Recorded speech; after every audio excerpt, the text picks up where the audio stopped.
could you tell us a little bit about what the Otermans Institute is, please? Of course. Well, I do hope that your most memorable part of the graduation was your own graduation, you walking up on that stage, shaking hands and taking your pictures, and that it was not me getting an award for your graduation. That was also fun. Yeah, also, okay, no, that's great. And I must say, graduation is my favorite time of the year. It's just so much fun, and I think especially now, with having been stuck indoors for so long, it's nice to see everybody and celebrate together. So yeah, that was definitely a good time recently. So about Otermans Institute. So as I said, I am one of the co-founders. So there's two of us, myself and Dave.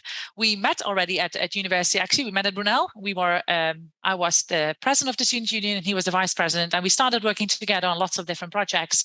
TEDx Brunel, the Santander bikes, for those of you that are close to Brunel or the Uxbridge area, those cycles that you can, take and pay as you go. We actually were the student leaders and got those bikes onto campus. And we started working together. And we had this idea of teaching women in STEM. And you may wonder why. I guess everybody thinks there's never going to be enough female engineers, to be honest, right? If you have studied an engineering course, I think you could totally agree that the majority of female students in the classroom is very low compared to the male students in the classroom. And I guess coming from a more psychology, neuroscience background, it tends to be the other way around, to be honest. But we thought this would be great to get more women into tech and more women into STEM subjects and thinking about engineering. So what we did is we went on a field trip. So we decided to go to Bangladesh. So we thought the Asian market is probably there. It's even stronger than here, for instance, in the UK, the number of female students that go to a tech or an engineering type education system.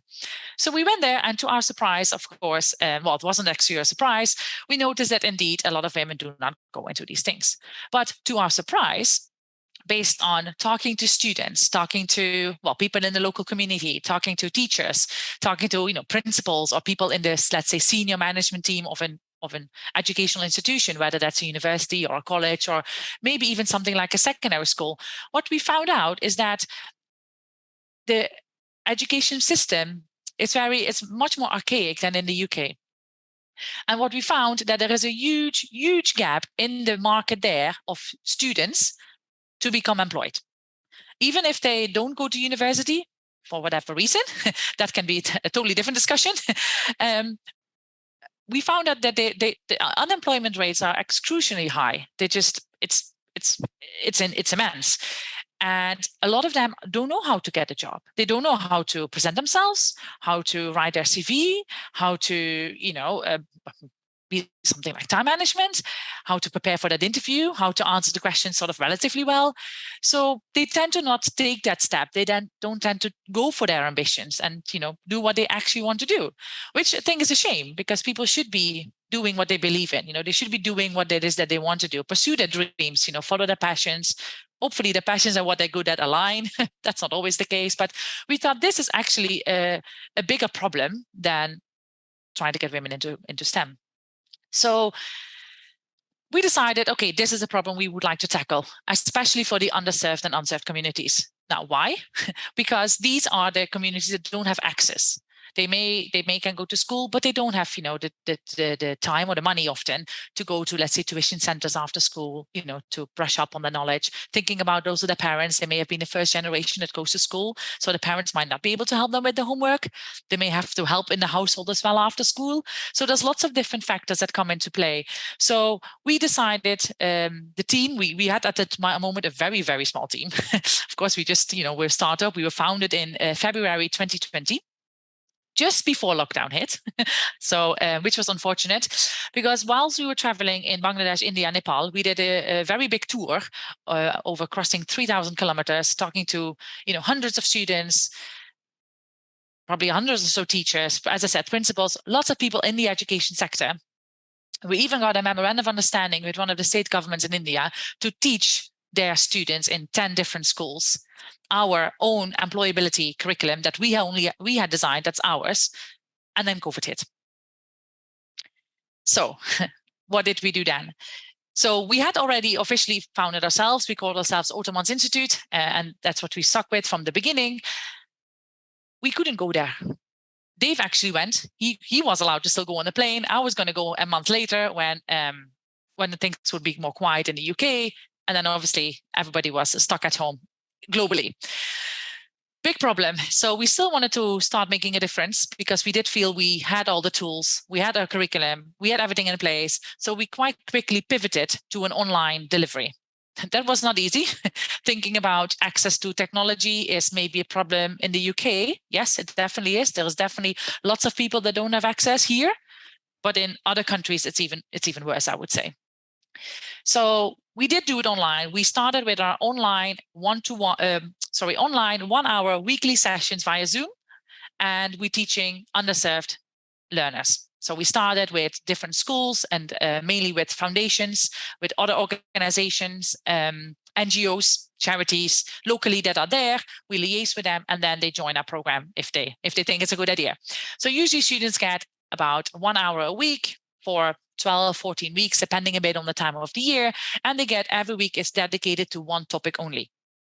Because let's really focus on that topic, get the best out of that, and then move on throughout the program. We have our own trainers, and they deliver the program via Zoom in small breakout rooms. So the amount of time I've already talked today would be totally what a trainer would talk in 1 hour. So hopefully that gives you a bit of an idea of the type of sessions it is. It's very interactive. It's interactivity, activity, tasks, and discussion based. So the students would not be listening to a lecture or a monologue as such.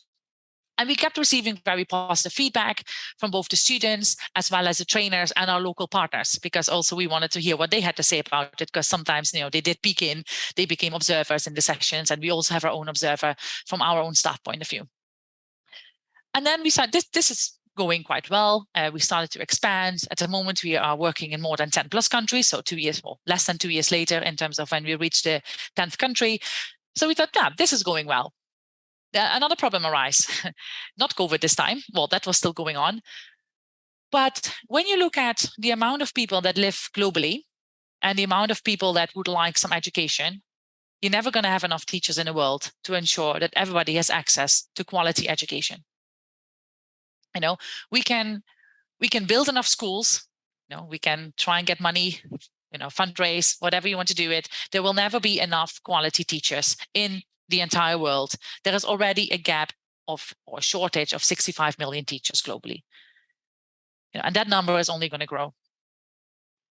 So we decided, okay, great. We have a really great in-depth understanding of our curriculum.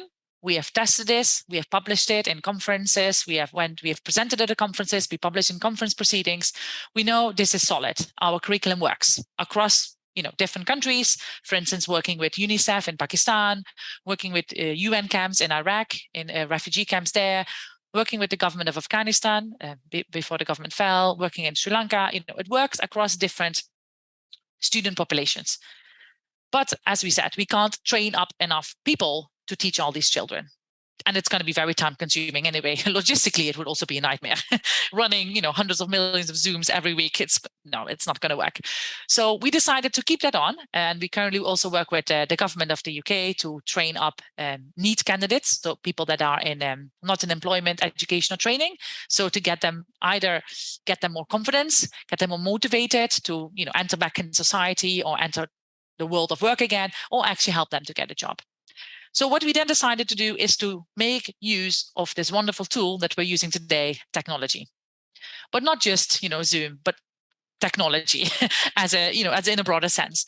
So we are actually now an edtech company that is using artificial intelligence to create a subset of tools, if you would like to say, to upscale these underserved and unserved learners globally. So that's where we are at the moment. We're still using our training and teaching provision because that is a lot of data and gives a lot of understanding of user interactions. But we're building the tools using artificial intelligence and machine learning and deep tech to provide, well, in the end, a solution for everybody to have a virtual teacher in their pocket. So 24/7 access to your own teacher anytime, anywhere.